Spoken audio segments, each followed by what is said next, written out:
If there is a face to the Fukushima disaster, Amiko Numaochi, a high school teacher of 18 years, believes she could be it. Her hair has started falling out. Her once healthy teeth have as well, leaving her dentist dumbfounded.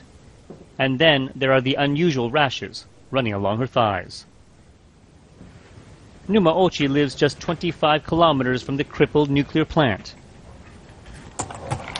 For the past year, she's blogged about her failing health and how she thinks the radiation and the radiation-tainted food the government says is safe to eat is slowly killing her. If you keep doing what the government says is all right, this is what happens. I have made myself a test subject to uncover the government's lies. Deep suspicion over the official handling of the crisis has led parents and teachers to push for independent tests on such things as school cafeteria meals.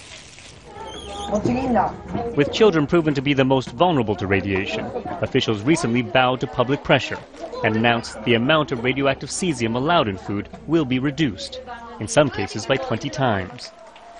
Still, authorities insist the original levels set were safe and that Fukushima's residents are under no threat. Most of the death was caused by tsunami. And I have not heard any single case of death because of the nuclear radiation. Here in Japan and internationally, there is intense debate over whether long-term exposure to lower levels of radiation, like what exists in Fukushima, is a risk to human health. There's little science on the matter, and much is unknown. Likening it to an invisible enemy, Dr. Shintaro Hida treated thousands of people suffering from radiation sickness in Hiroshima and Nagasaki, long after the atomic bombs were dropped. With Fukushima, he fears the pages of history will be filled with more victims. There's no doubt a lot of people are already being affected by internal radiation. To say they aren't is wishful thinking on the government's part. They are dismissing the dangers, and they are wrong.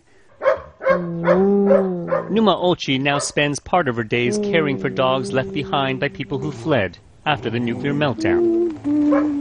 She's vowing to stay on near the plant and hopes her example will convince the government to embrace the concerns of those she says it has abandoned. Steve Chow, Al Jazeera, Minamisoma, Japan.